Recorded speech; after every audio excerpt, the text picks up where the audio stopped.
Et si le corps que tu vois dans le miroir n'était pas vraiment tout ce que tu es? Pense à cela un moment. Chaque matin, tu te réveilles, tu te regardes dans le visage, tu reconnais ton reflet. Et tu assumes que c'est ce que tu es. Mais que se passerait-il si cette image n'était que la couche la plus externe d'une structure infiniment plus complexe, plus riche, plus vaste que ce que l'on t'a jamais appris à imaginer? Pendant des milliers d'années, dans des temples, dans des académies secrètes, dans des communautés de connaissances initiatiques éparpillées à travers le monde ancien, les gardiens du savoir le plus profond transmettaient en silence une vérité que peu de gens connaissent aujourd'hui, que l'être humain n'est pas un corps avec une âme, mais une architecture sacrée formée par 4 dimensions qui coexistent, s'influencent mutuellement et façonnent chaque aspect de ta vie, depuis les décisions que tu prends jusqu'aux émotions que tu ressens, depuis ton niveau d'énergie jusqu'à la qualité de ton destin. Ce n'est pas une métaphore poétique, c'est une description fonctionnelle de ce que tu es. Et dans ce voyage, tu vas découvrir chacun de ces 4 corps, comment les reconnaître, comment les écouter, et pourquoi ignorer l'un d'eux est la racine silencieuse d'une grande partie de la souffrance, de la confusion et de l'épuisement que des millions de personnes éprouvent sans savoir pourquoi. Écris maintenant dans les commentaires « Je suis plus que ce que je vois ». C'est une déclaration, un premier acte de reconnaissance envers tout ce que tu es. Et maintenant, respire. Parce que ce que tu es sur le point de découvrir peut changer la façon dont tu te vois pour toujours. Il y a des milliers d'années, dans des cultures que nous appelons aujourd'hui anciennes, mais qui, à bien des égards, possédaient une compréhension de l'être humain plus sophistiquée que la nôtre, il existait des écoles de connaissances qui ne fonctionnaient pas comme les institutions éducatives modernes. Il n'y avait pas de programme écrit ni de certification publique. Le savoir était transmis directement, de maître à disciple, dans des espaces protégés par le silence et la confiance. Dans l'ancienne Égypte, les prêtres du temple de Karnak enseignaient que le corps humain était le reflet visible d'une architecture cosmique, que tout comme l'univers avait des couches, des plans et des dimensions, l'être humain en avait aussi. Ce n'étaient pas des enseignements abstraits, ni philosophiques au sens moderne du terme. C'étaient des cartes pratiques, des outils pour comprendre le comportement humain, la maladie, l'équilibre et la transformation intérieure. Les prêtres égyptiens croyaient que lorsqu'un être humain comprenait sa propre nature multidimensionnelle, il acquérait la capacité de guérir, de créer, d'influencer sa réalité de manière que ceux qui vivaient uniquement dans le corps physique ne pouvaient jamais atteindre. C'était la véritable raison pour laquelle ces enseignements étaient gardés avec tant de soin. Non pas parce qu'ils étaient dangereux, mais parce qu'ils étaient extraordinairement puissants. Dans les traditions hermétiques, influencées par la pensée d'Hermès Trismégiste, on parlait du principe de correspondance. Ce qui est en haut est comme ce qui est en bas. Ce qui est à l'intérieur est comme ce qui est à l'extérieur. Selon ce principe, le corps humain était un microcosme de l'univers entier. Et si l'univers était formé de multiples dimensions d'existence, l'être humain devait également l'être. Les hermétiques croyaient que maîtriser sa propre architecture interne équivalait à comprendre les lois du cosmos. Celui qui apprenait à naviguer à travers ces 4 corps accédait à une forme d'intelligence qui transcendait complètement la raison ordinaire.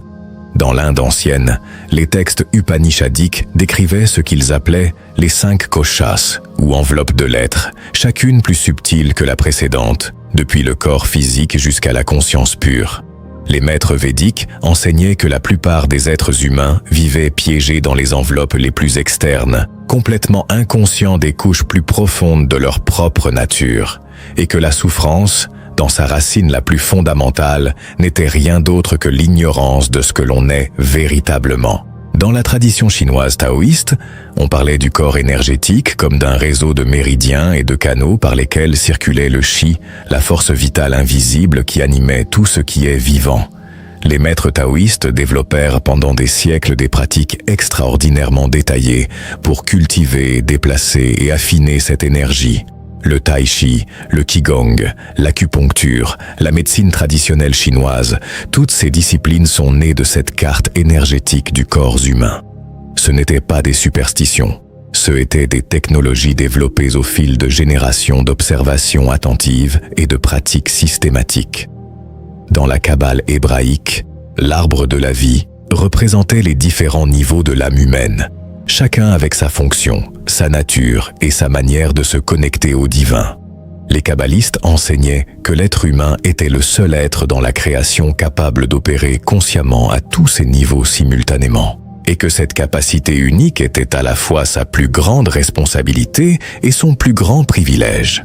Des traditions séparées par des milliers de kilomètres et des siècles d'histoire, toutes pointant vers la même vérité, que l'être humain est plus que ce qu'il paraît, que sous la surface visible existe une architecture invisible, fonctionnelle et réelle, et comprendre cette architecture n'était pas un luxe spirituel réservé aux moines ou aux philosophes, mais un besoin pratique pour quiconque souhaitait vivre avec plénitude, clarté et but.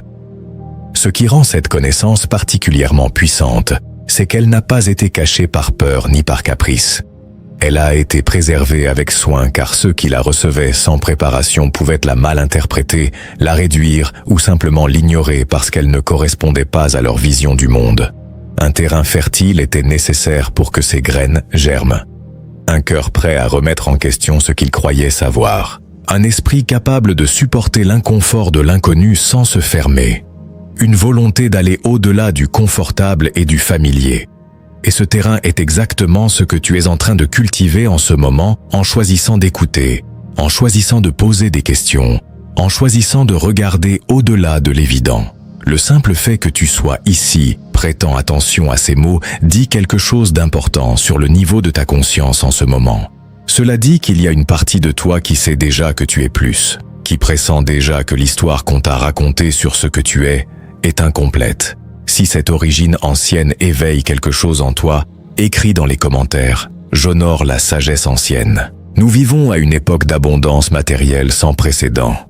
Jamais dans l'histoire humaine il n'y a eu autant d'accès à l'information, aux commodités, au divertissement, à une connexion immédiate avec des personnes partout dans le monde. Et pourtant, les indices d'anxiété, de dépression, d'épuisement chronique et de sentiments de vide existentiel n'ont cessé de croître. Quelque chose ne va pas.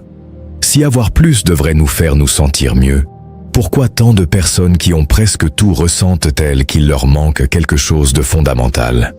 Pourquoi y a-t-il une épidémie silencieuse de personnes qui dorment mais ne se reposent pas, qui sourient mais ne ressentent pas de joie authentique, qui sont entourées de gens mais se sentent profondément seules? Les anciennes traditions spirituelles ont une réponse à cela, et elles ne pointent pas vers l'extérieur.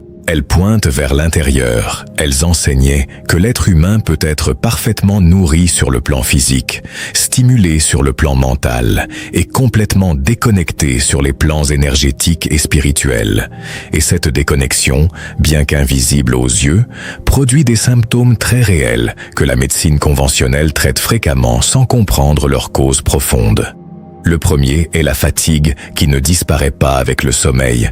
Ce n'est pas une fatigue musculaire. Ce n'est pas une fatigue qui se résout avec des vacances ou une nuit de repos. C'est une fatigue qui vient de l'intérieur, qui semble installée quelque part au plus profond de l'être, comme si quelque chose en toi travaillait sans relâche pendant que le corps essaie de récupérer. Les personnes qui l'expérimentent disent souvent qu'elles se réveillent fatiguées, qu'elles ressentent un poids invisible sur les épaules, que la vie exige d'elles plus d'énergie qu'elles n'en ont à disposition. Cela, selon ces traditions, est le signe d'un corps énergétique qui est resté bloqué ou drainé trop longtemps sans être pris en charge. Un champ de force vitale qui a accumulé des couches de tensions émotionnelles non résolues, de situations qui n'ont jamais été complètement traitées, de blessures qui se sont refermées en surface mais qui sont restées ouvertes à des niveaux plus profonds. Le deuxième symptôme est l'esprit qui ne peut pas s'arrêter. Ce flux constant de pensées qui ne cesse pas même lorsque vous essayez de vous reposer, qui passe d'une préoccupation à une autre, qui répète des conversations passées ou anticipe des catastrophes futures. Les recherches modernes en neurosciences ont confirmé que l'être humain moyen a entre 60 et 80 000 pensées par jour et que la grande majorité d'entre elles sont répétitives et négatives. Mais ce que la neuroscience ne répond pas encore complètement, c'est pourquoi. Les anciennes traditions avaient leur version de la réponse. Un corps mental qui n'a pas été entraîné ni compris a tendance à fonctionner en mode réactif, répondant à des stimuli externes au lieu d'opérer depuis un centre interne de calme et de discernement.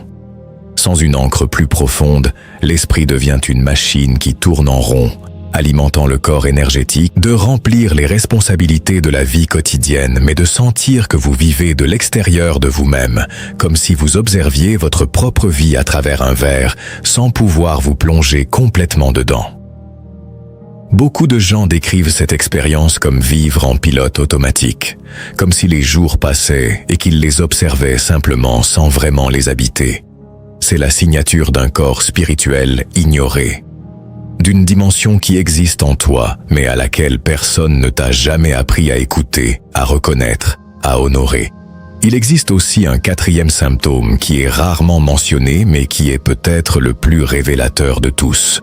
La sensation que les décisions que tu prends ne sont pas vraiment les tiennes, que tu agis poussé par des attentes extérieures, par des habitudes héritées, par des schémas que tu reconnais comme limitants, mais que tu ne sais pas comment changer. Cette sensation d'être coincé dans une version de toi-même qui ne te représente plus, c'est l'écho d'une architecture interne désalignée. C'est la voix des 4 corps qui ne communiquent pas entre eux, qui fonctionnent à des fréquences différentes, tirant dans des directions opposées.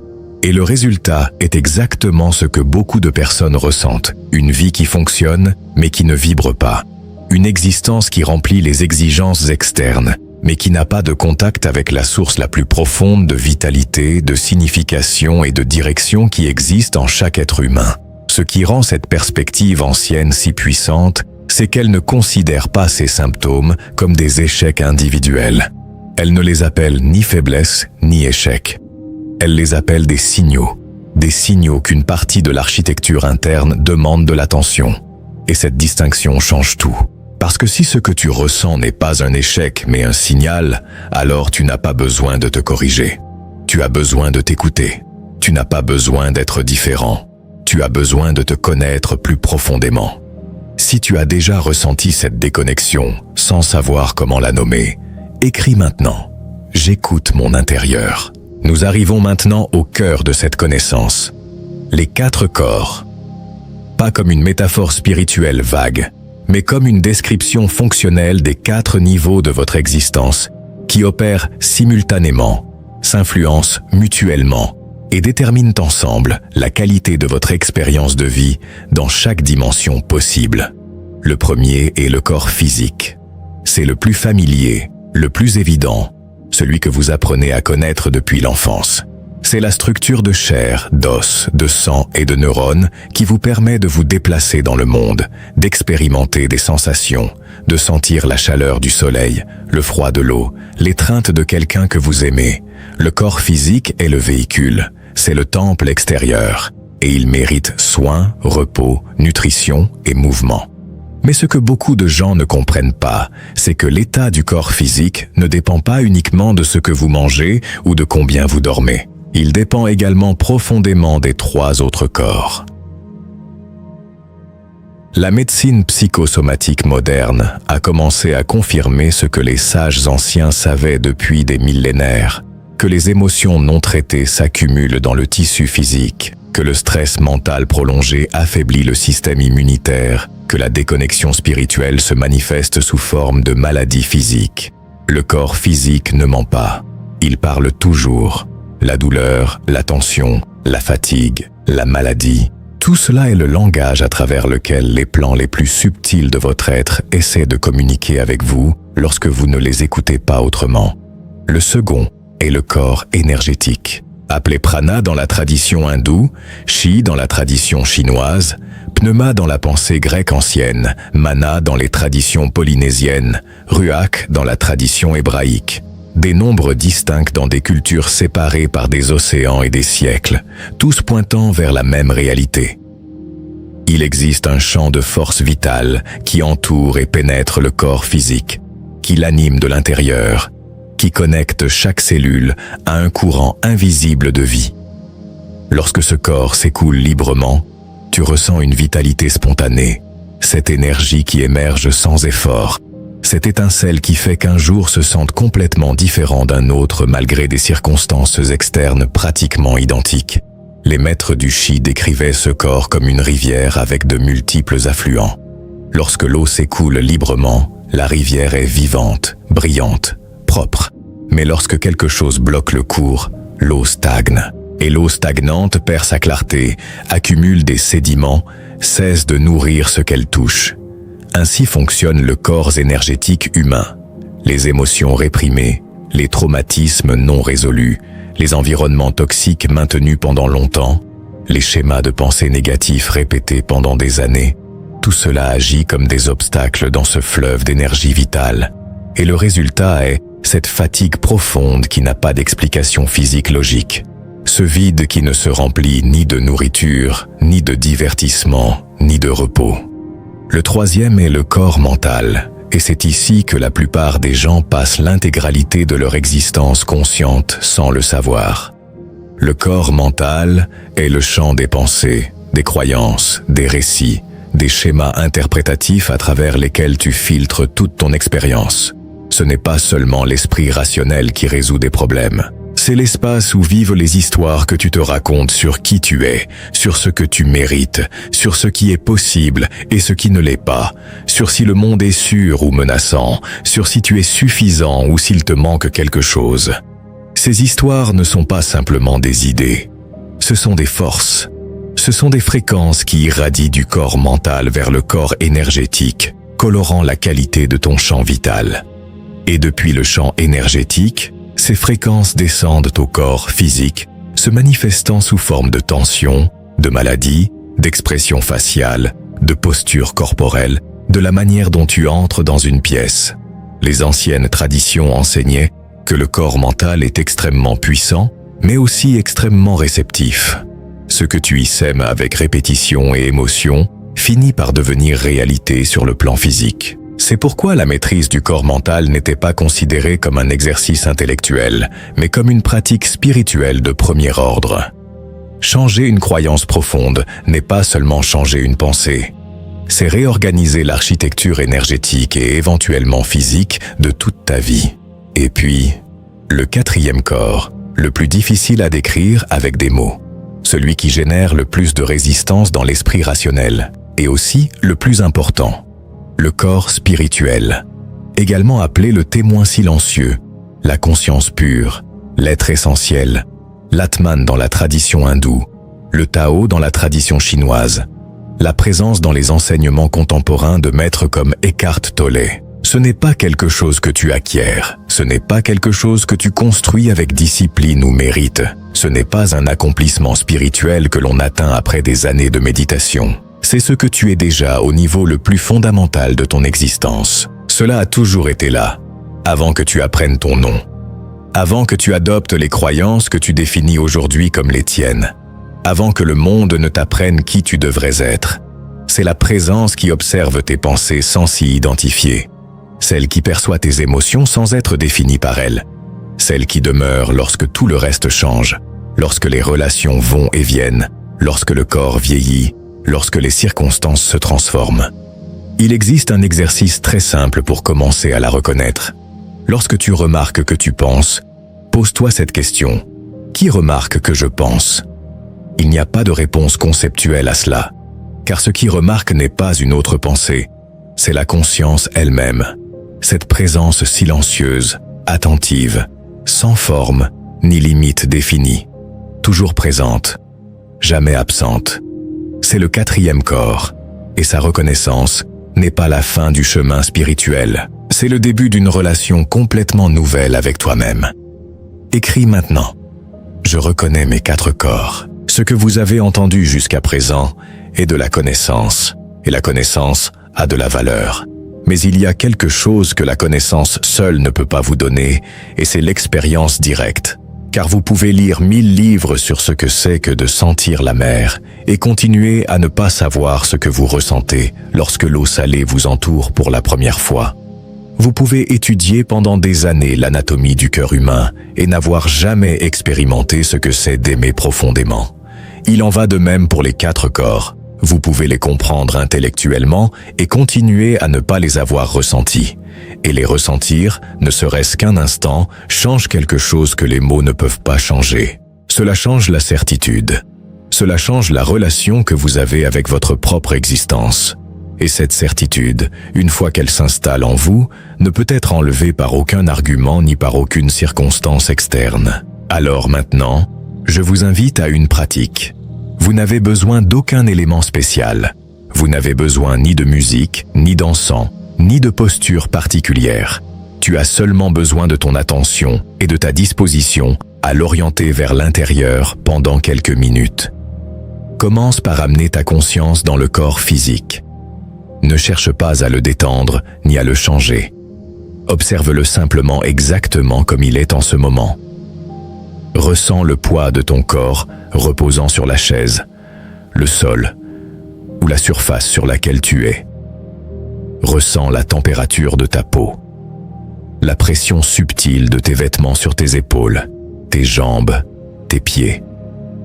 Le rythme lent et constant de ta respiration entrant et sortant, sans que tu aies à faire quoi que ce soit pour que cela se produise. Ton corps respire tout seul, ton cœur bat tout seul, des millions de processus biologiques se produisent en ce moment même en toi, sans que tu aies besoin de les superviser ou de les contrôler. Il y a une intelligence opérant à l'intérieur de ce corps physique qui est antérieure à toute pensée que tu as pu avoir. Reconnais cette intelligence. Remercie ce corps qui t'a porté à travers chaque expérience de ta vie. Chaque joie, chaque douleur, chaque fatigue, chaque célébration. Elle a toujours été là. C'est ton premier temple. Maintenant, en te maintenant connecté à ce sentiment de présence physique, porte ton attention légèrement au-delà des limites de ta peau.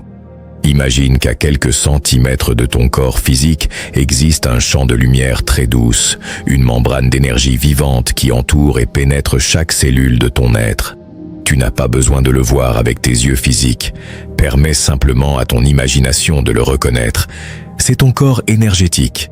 Et la simple action de lui porter une attention consciente commence déjà à le mouvoir, à l'activer, à le réorganiser subtilement. Observe avec curiosité s'il y a des zones de ce champ où tu ressens quelque chose de plus dense, de plus lourd, de plus contracté, peut-être autour de la poitrine, peut-être dans l'abdomen, peut-être dans les épaules. Ne cherche pas à le réparer, ni à le pousser. Observe-le simplement. L'observation sans jugement est déjà, en elle-même, une forme de guérison. Lorsque vous apportez la lumière de la conscience à une zone d'ombre énergétique, quelque chose dans cette zone commence à bouger, à s'adoucir, à respirer. Vous n'avez pas besoin de comprendre comment ce processus fonctionne. Vous devez simplement le permettre. Maintenant, déplacez lentement votre attention vers l'intérieur de votre esprit. Observez les pensées qui émergent en ce moment. Peut-être qu'une préoccupation du jour apparaît. Peut-être une image de quelque chose que vous devez faire. Peut-être une voix intérieure qui commente ce que vous vivez en ce moment, qui évalue, qui analyse, qui compare. Ne suivez pas ces pensées et ne les rejetez pas. N'essayez pas de forcer le silence mental. Observez-les simplement à distance, comme si vous étiez un spectateur assis dans les gradins d'un stade, regardant les événements sur le terrain sans monter jouer. Les pensées continuent d'exister, mais vous n'êtes plus identique à elles. Il y a quelque chose en vous qui les observe, quelque chose qui n'est pas la pensée. Cet espace d'où tu observes est le seuil entre le corps mental et le quatrième corps. Et maintenant, le moment le plus profond de cette pratique. Reste en complet silence intérieur pendant quelques instants. Ne cherche rien. N'essaie pas de ressentir quoi que ce soit de spécial, ni d'atteindre un état particulier. Repose-toi simplement dans l'espace qui existe derrière tout, derrière les pensées, derrière les sensations, derrière l'image que tu as de toi-même, derrière le nom que tu portes et le rôle que tu joues dans le monde. Dans cet espace, il y a quelque chose qui n'a pas de nom, mais que tu reconnais. Quelque chose qui a toujours été présent. Quelque chose qui ne s'agite pas lorsque l'esprit s'agite. Quelque chose qui ne se perd pas lorsque le corps est fatigué. quelque chose qui demeure lorsque tout le reste change. C'est toi au niveau le plus essentiel. C'est le quatrième corps. Tu peux faire cette pratique à tout moment de la journée. Elle ne nécessite pas de posture spéciale ni de temps prolongé. Cela peut durer 30 secondes pendant que tu attends que l'eau bout. Cela peut se faire dans un moment de silence entre deux conversations. Cela peut devenir la façon dont tu commences chaque matin, avant que le bruit de la journée ne remplisse chaque recoin de ton attention. Et avec une pratique répétée, quelque chose qui était auparavant invisible commence à devenir familier. L'architecture interne qui a toujours été là commence à se sentir comme ton véritable chez-toi. Et depuis ce chez-toi, tout ce que tu fais, tout ce que tu dis, tout ce que tu crées dans le monde extérieur porte une qualité différente. Une qualité de présence, d'authenticité, de quelque chose qui vient véritablement de l'intérieur plutôt que d'être une réaction à ce qui vient de l'extérieur. Écris dans les commentaires « J'ai ressenti ma présence ». Il y a quelque chose que les anciennes traditions comprenaient avec une clarté que la psychologie moderne commence à peine à confirmer, que les êtres humains ne sont pas des entités fragmentées dont les parties fonctionnent de manière indépendante. Nous sommes des systèmes. Nous sommes des réseaux d'interaction où chaque niveau influence constamment et de manière bidirectionnelle tous les autres. Et dans un tel système, il n'existe pas de cause unique pour un effet quelconque. Tout est connecté à tout. Ce qui se passe dans le corps spirituel affecte le corps mental. Ce qui se passe dans le corps mental affecte le corps énergétique. Ce qui se passe dans le corps énergétique affecte inévitablement le corps physique. Et aussi dans le sens inverse. La douleur physique chronique peut fermer le champ énergétique, comme si le corps élevait des murs de protection autour de la zone douloureuse. Le champ énergétique bloqué peut alimenter des pensées sombres et récurrentes, car l'énergie stagnante tend à générer des récits d'impuissance, de peur, de limitation. Les pensées sombres et récurrentes maintenues pendant longtemps peuvent créer des schémas de croyances profondément ancrés qui filtrent toute l'expérience de vie à travers une lentille de pénurie et de menaces. Et ces schémas de croyances peuvent éloigner une personne de son noyau spirituel, de cette dimension silencieuse de clarté et de paix qui existe au centre de son être, lui faisant sentir que cette paix est très loin, qu'elle est un luxe que d'autres ont mais pas elle, qu'elle n'a peut-être tout simplement pas été faite pour se sentir bien. C'est le cycle que beaucoup de personnes vivent sans savoir qu'elles le vivent. Un cycle qui se renforce lui-même, qui se consolide à chaque tour, qui peut rester actif pendant des années, voire des décennies, si personne ne montre à l'individu qu'il existe une porte de sortie. Mais ce qui est extraordinaire, c'est que ce cycle fonctionne aussi dans la direction opposée, avec la même puissance, avec la même constance. Lorsque tu commences à reconnaître ton corps spirituel, même de manière initiale et imparfaite, quelque chose change dans ton corps mental. Les pensées continuent d'arriver, mais elles n'ont plus le même pouvoir sur toi. L'intensité des pensées négatives diminue, non pas parce que tu les réprimes ni parce que tu les combats, mais parce que tu les observes depuis un endroit plus vaste qu'elles. Depuis l'espace de la conscience pure, une pensée de peur est simplement cela, une pensée. Ce n'est pas la vérité sur toi, ce n'est pas un ordre que tu dois obéir. C'est juste un schéma d'énergie mentale qui surgit, existe brièvement et se dissout si tu ne lui donnes pas le combustible de ton identification. Et lorsque le corps mental se calme, lorsque les pensées commencent à circuler avec moins de densité et de résistance, le corps énergétique commence à ressentir ce changement de manière immédiate. Les blocages qui s'étaient formés en réponse à des années de tension mentale commencent à se relâcher. L'énergie vitale qui avait été piégée dans des schémas répétitifs de tension et de réactivité commence à circuler avec plus de liberté. Et lorsque le corps énergétique s'écoule, le corps physique le ressent. Une vitalité différente apparaît, une légèreté qui n'a pas d'explication physique logique, une sensation d'être plus présent dans son propre corps, plus habité, plus vivant. Les maîtres de ces traditions parlèrent de quelque chose qu'ils appelaient la cohérence interne. Un état dans lequel les 4 corps vibrent à la même fréquence fondamentale, où il n'y a pas de guerre interne entre ce que tu ressens, ce que tu penses, ce que tu veux et ce que tu fais. Et il décrivait cet état comme la condition naturelle de l'être humain qui se connaît lui-même, non pas comme un accomplissement extraordinaire réservé aux illuminés, mais comme le point de retour auquel tout être humain peut accéder lorsqu'il apprend à écouter son architecture intérieure complète. Dans cet état de cohérence, quelque chose d'autre se produit qui va au-delà du bien-être personnel. L'intuition devient plus aiguë. Les décisions sont prises avec plus de clarté car elles ne sont plus contaminées par le bruit de la peur ni par la pression des attentes des autres. Les relations changent de qualité car vous commencez à interagir depuis un lieu de plénitude plutôt que depuis un lieu de besoin. La créativité s'étend car le corps spirituel est la source de toute inspiration véritable. Et lorsque l'accès à cette source est dégagé, les idées affluent d'une manière qui semblait auparavant impossible. Et peut-être le plus profond de tout, le sens de la vie cesse d'être une question angoissante, cherchant une réponse externe. Lorsque les 4 corps s'alignent, le sens ne se cherche pas. Il se ressent. Il se vit. Il devient la texture même de l'expérience quotidienne. Les sages qui transmettaient ce savoir ne parlaient pas d'une transformation magique ou instantanée. Ils parlaient d'un processus graduel, profond et absolument réel. D'une pratique continue de reconnaissance, d'écoute, d'alignement qui se cultive au fil du temps. Et il disait que le résultat n'était pas d'atteindre un état permanent d'illumination, où rien ne fait mal et où tout est parfait.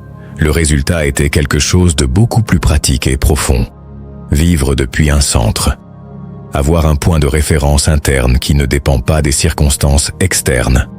Pouvoir traverser les défis de la vie, la douleur, la perte, l'incertitude, sans perdre le fil qui te connecte à ce que tu es en essence. C'est ce que signifie l'alignement des 4 corps. Ce n'est pas une expérience extraordinaire réservée à quelques élus.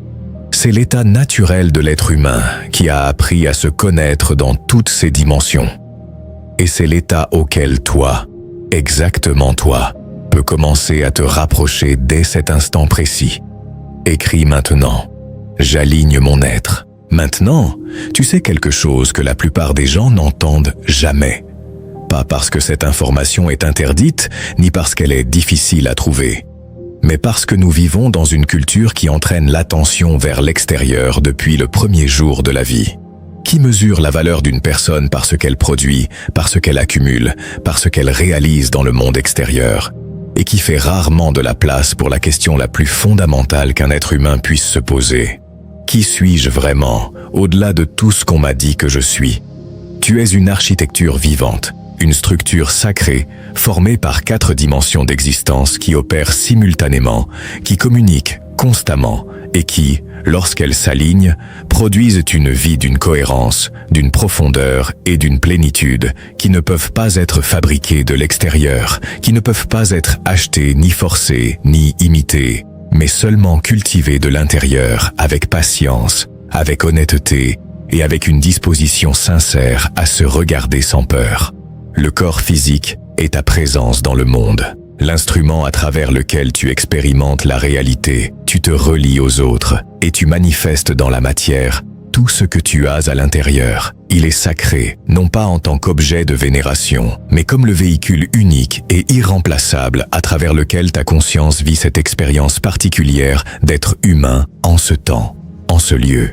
Le corps énergétique est la force qui l'anime, le fleuve invisible de vie qui coule à travers toi, qui connecte chaque partie de ton être à un courant plus grand, qui répond à tes émotions, à ton environnement et à tes pensées avec une sensibilité extraordinaire. Apprends à l'écouter. Apprends à reconnaître quand il coule et quand il est bloqué. Cette connaissance, seule celle-ci, peut transformer la relation que tu as avec ton propre bien-être de manière qu'aucun médecin ni thérapeute ne peut te donner de l'extérieur. Le corps mental est la lentille à travers laquelle tu interprètes tout ce que tu vis. Ce n'est pas la réalité, c'est l'histoire que tu racontes sur la réalité. Et cette distinction, bien que subtile, change absolument tout. Parce que si l'histoire peut être différente, alors l'expérience de vie peut être différente. Non pas par magie, mais parce que la même circonstance vécue depuis une narration d'ouverture, de possibilité, de confiance, produit des conséquences complètement différentes de la même circonstance vécue depuis une narration de peur, de fermeture et de résistance. Et le corps spirituel est l'observateur éternel. La conscience qui ne naît ni ne meurt, qui ne gagne ni ne perd, qui n'a ni histoire ni futur, qui est simplement la présence silencieuse qui a été avec toi avant même que tu connaisses ton nom. Celle qui sera avec toi au-delà de tout ce que le temps peut changer. Celle qui n'a pas besoin d'être construite parce qu'elle est déjà. Elle a juste besoin d'être reconnue. Explorer cette architecture n'est pas un projet qui se complète dans une vidéo, ni dans un livre, ni dans une retraite de fin de semaine. C'est le travail d'une vie. Et c'est aussi le travail le plus significatif qu'un être humain puisse entreprendre, car tout le reste, les relations, le but, la créativité, la santé, l'abondance sous toutes ses formes, tout cela s'épanouit de manière complètement différente lorsqu'il provient de quelqu'un qui se connaît en profondeur. Quelqu'un qui ne cherche pas à l'extérieur ce qui ne peut être trouvé qu'à l'intérieur. Quelqu'un qui n'a plus besoin que le monde lui dise qui il est, car il le ressent depuis un endroit qu'aucune opinion externe ne peut atteindre.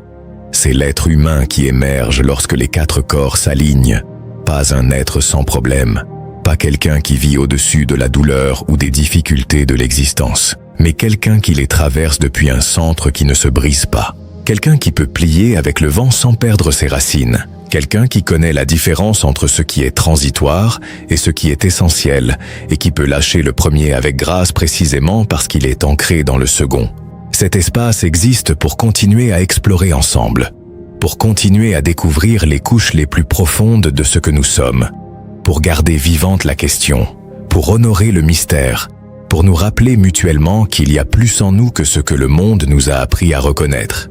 Si tu sens que ce message est arrivé au bon moment, si quelque chose en toi a bougé en écoutant ces mots, s'il y a une voix silencieuse quelque part en toi qui dit « oui, je l'ai ressenti, je le reconnais », envisage de rester, de continuer à explorer, d'accompagner ce chemin. Et emporte avec toi cette vérité dès aujourd'hui. En toi existe un univers complet attendant d'être découvert. Pas demain. Pas quand les conditions seront parfaites, ni quand tu auras résolu tous tes problèmes. Maintenant même, à cet instant précis, dans cette respiration qui entre et sort sans que tu aies à faire quoi que ce soit pour que cela se produise. Tu es déjà ici. Tu es déjà cela. Tu n'as qu'à te le rappeler. Merci d'être présent. Merci d'avoir choisi de regarder à l'intérieur.